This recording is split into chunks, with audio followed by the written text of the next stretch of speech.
የንጉሡ የእሾህ አክሊል። ከ13ቱ ሕማማተ መስቀል አራተኛው ሐሞት መጠጣት። ይህ በጎልጎታ አውድማ ላይ የተፈጸመው ድንቅ ምስጢር የፍቅር ጥግና የመለኮታዊ ትሕትና ማሳያ ነው። በዚያች ሰዓት ዓለማትን በቃሉ ይሁን ብሎ የፈጠረና ለፍጥረት ሁሉ ሲሳይን የሚሰጥ ጌታ በደረቁና በተሰነጣጠቁ ከንፈሮቹ የሞትን መራራነት ቀመሰ።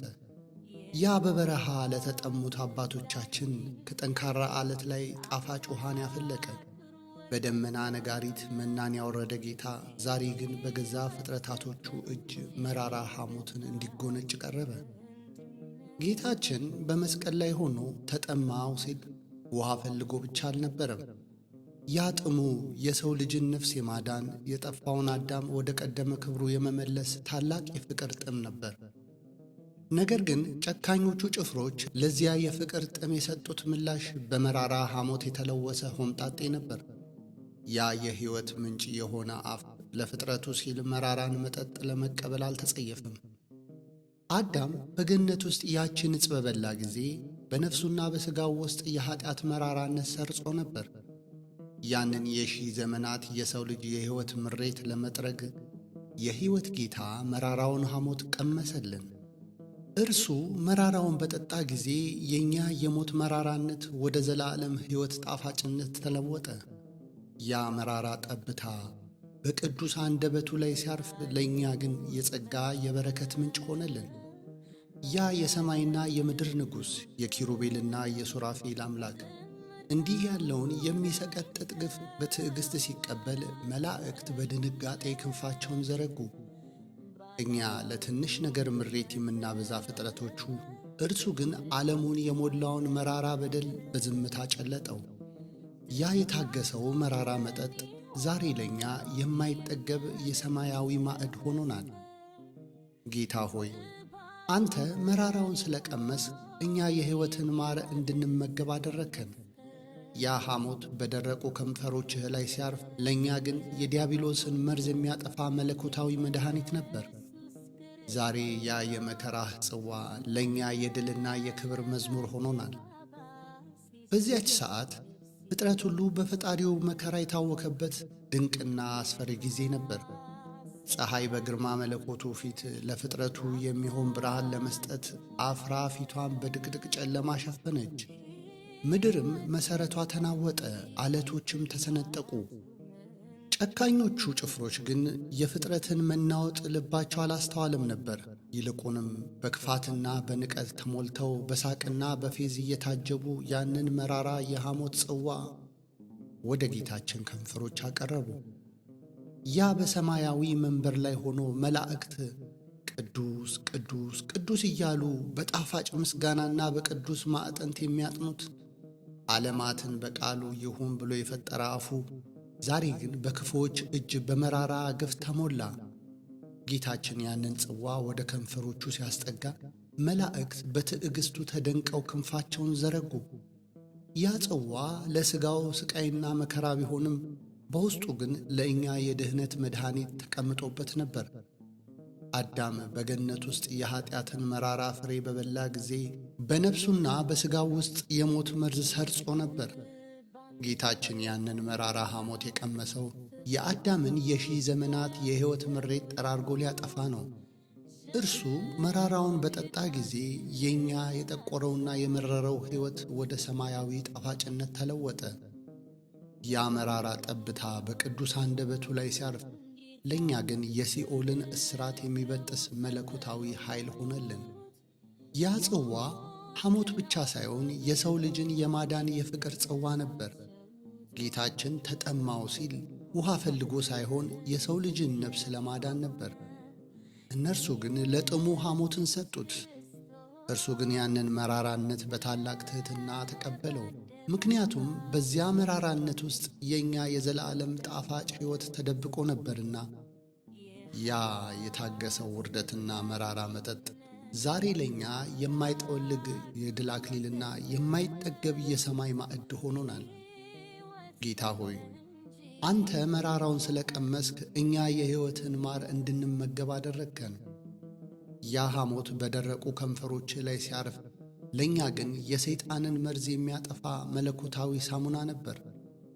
ዛሬ ነፃ የወጣን ፍጥረታትህ ሁሉ ለዚያ ስለ እኛ መከራውን ለቀመሰውና መራራ ሕይወታችንን ላጣፈጠው መለኮታዊ ፍቅርህ ምስጋና ይሁን እያልን እንሰግዳለን። በዚያች ሰዓት በጎልጎታ አደባባይ የተጋተው መራራ ሐሞት ተራ መጠጥ አልነበረም። ይልቁንም የሺህ ዘመናት የሰው ልጅ የሕይወት ምሬት የተከማቸበት ጽዋ ነበር። አዳም በቀድሞ ገነት ውስጥ ትእዛዝ አፍርሶ ያችን ዕፅ በበላ ጊዜ በሥጋው ሞትን በነፍሱም መርገምን አተረፈ። ያቺ ፍሬ በአዳም ጉሮሮ ስትወርድ የሕይወቱ ጣዕም ተለወጠ። የነፍሱም ሰላም ወደ መራራ ጭንቀት ተቀየረ። ያ መራራ የሞት መርዝ እንደ ጥላ ለልጅ ልጆቹ ሁሉ ተረፈ። ጌታችን ግን ያንን የአዳምን የሐሰት ጣፋጭነት በመለኮታዊ መራራነት ሊያጥበው ወደደ። አዳም በጣፋጭ ፍሬ መራራ ሞትን አመጣ። ጌታችን ግን በመራራ ሐሞት ጣፋጭ ሕይወትን መለሰልን። ጌታችን ያንን መራራ ሐሞት በደረቁና በተሰነጣጠቁ ከንፈሮቹ ሲጎነጭ፣ ለእኛ ግን የነፍስ ማጠቢያ ሳሙና ነበር። በፊቱ ላይ የወረደው እያንዳንዱ የምራቅ ጠብታና በከንፈሮቹ ላይ ያረፈው እያንዳንዱ የመራራ ሐሞት ጠብታ በአዳም ነፍስ ላይ የነበረውን የኀጢአት መግልና እርኩሰቱን ጠራርጎ የሚያጠፋ መለኮታዊ መድኃኒት ነበር። እርሱ ያንን ሲጎነጭ የእኛ ሕይወት መራራነት፣ ያ የኀጢአት የሐዘንና የሞት ምሬት ወደ ሰማያዊ ጣፋጭነት ተለወጠ። ያ መራራ ጠብታ በቅዱስ አንደበቱ ላይ ሲያርፍ ሰማያት በድንጋጤ ተናወጡ። ዓለማትን በጣፋጭ ቃሉ ይሁን ብሎ የፈጠረ አምላክ ዛሬ ግን ለመራራ ሐሞት እጁን ሰጠ። እርሱ መራራውን ቢቀምስም ከአንደበቱ ግን የሕይወት ምንጭ ፈሰሰልን። ያ የታገሰው ምሬት ለእኛ የዘላለም የሕይወት ማር ሆነልን። እኛ በበደላችን ምክንያት መራራውን መጠጣት ሲገባን፣ እርሱ ግን እኔ ልጠጣላችሁ፣ እናንተ ግን የሕይወትን ጣፋጭነት ቅመሱ በማለት ታላቅ የፍቅር ዋጋን ከፈለ። ዛሬ እኛ የምንጎነጨው የጸጋ ጽዋ ጣፋጭ የሆነው ጌታችን በጎልጎታ መራራውን ስለጨለጠው ነው። ያ የሐሞቱ መራራነት በክርስቶስ ትሕትና ተሸፈነ። ጌታ ሆይ አንተ መራራውን ስለቀመስክ እኛ በገነት የሕይወትን ዛፍ ፍሬ በጣፋጭነት እንድንመገብ በር ከፈተልን። ያ የታገስከው መራራነት ዛሬ ለእኛ የማይጠገብ የሰማያዊ ተስፋና የዘላለም የክብር ምንጭ ሆኖናል። በዚያች የጭንቀት ሰዓት ዓለማትን በቃሉ ይሁን ብሎ የፈጠረና መብረቅን እንደ ጅራፍ የሚያዘዝ ጌታ በገዛ ፍጥረቶቹ እጅ መራራ ሐሞት ሲቀርብለት አንዲትም ቃል አልተነፈሰም። ያ ዝምታው የፍርሃት ሳይሆን የሰማያዊ ትዕግሥቱና የማይመረመር ፍቅሩ መግለጫ ነበር። እኛ ፍጥረቶቹ በሕይወታችን ውስጥ ጥቂት መራራ ነገር፣ ትንሽ ስድብ ወይም መጠነኛ ችግር ሲገጥመን ለምን እኔ እያልን በምሬት እንጮኻለን። ሰማይና ምድርን የምናማረርበት አንደበት አለን። የፍጥረት ጌታ ግን ዓለሙን ሁሉ የሞላውን የሺህ ዘመናትን የሰውን ልጅን መራራ በደልና ክፋት በዚያች አንዲት ጽዋ ውስጥ ተቀብሎ በዝምታ ጠጣው። ለምን እንዲህ ታደርጉብኛላችሁ ብሎ አልተከራከረም። እኔ እኮ ፈጣሪያችሁ ነኝ ብሎ በትዕቢተኞች ፊት ክብሩን አልገለጸም። ያ ዝምታው የጥላቻን መርዝ በምሕረት የሚያሸንፍ መለኮታዊ ኃይል ነበር። ያ ሐሞት በቅዱስ ከንፈሮቹ ላይ ጠብ ሲልና ወደ ጉሮሮ ሲወርድ በሰማያዊ መንበር ዙሪያ ያሉ መላእክት በትዕግሥቱ ተደንቀው ክንፋቸውን ዘረጉ። መብረቅን ታጥቆ ነጎድጓድን ተላብሶ የሚመጣውን ጌታ የሚያውቁት መላእክት ዛሬ ግን እንደ የዋህ በግ በዝምታ መራራውን ሲቀበል ማየት ለእነርሱ ትልቅ ድንጋጤ ነበር። ያ የታገሰው እያንዳንዱ ጠብታ መራራነት ለእኛ የዝምታንና የትሕትናን መድኃኒት ሊያድለን የተከፈለ ዋጋ ነበር። ጌታችን ዝም ያለው በእርሱ ዝምታ ውስጥ የእኛ የጥፋት ጩኸት እንዲያበቃ ነው። እኛ በሲኦል ደጅ ቆመን በሥቃይ እንዳንጮኽ እርሱ በመስቀል ላይ ሆኖ መራራውን በዝምታ ጨለጠው።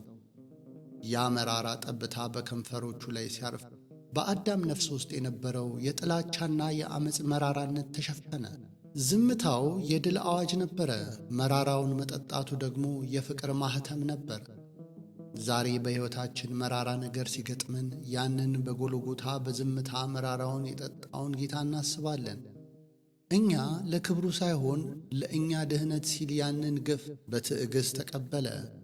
ያ የታገሰው ውርደትና መራራ መጠጥ ዛሬ ለእኛ የማይጠወልግ የድል አክሊልና የጽናት ምንጭ ሆኖልናል። በጎልጎታ አደባባይ የተጋተው ያ መራራ ጽዋ ዛሬ ለፍጥረታት ሁሉ የነጻነት አዋጅና የድል መዝሙር ሆኖናል። ያ በመከራው ሰዓት የታየው መራራነት ዛሬ ለነፍሳችን የማይጠገብ የሰማያዊ ድግስ ሆኖ ቀርቧል።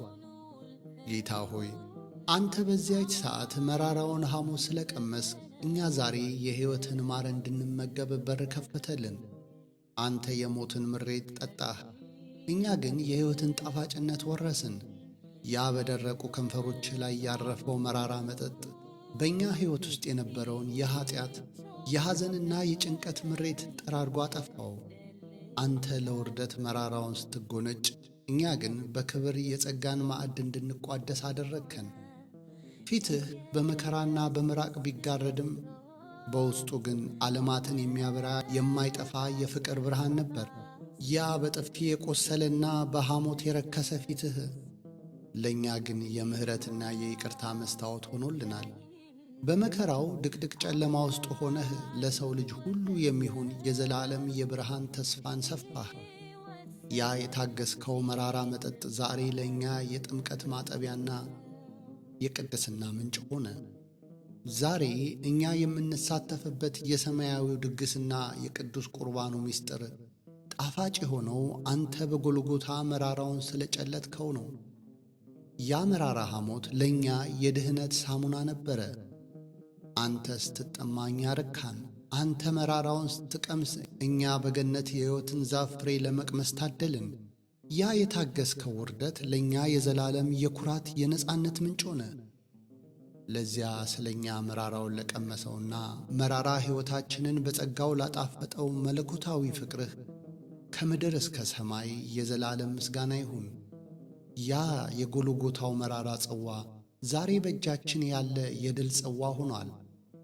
አንተ ዝም ብለህ መራራውን ስለጠጣህ እኛ ዛሬ በደስታና በምስጋና እንዘምራለን።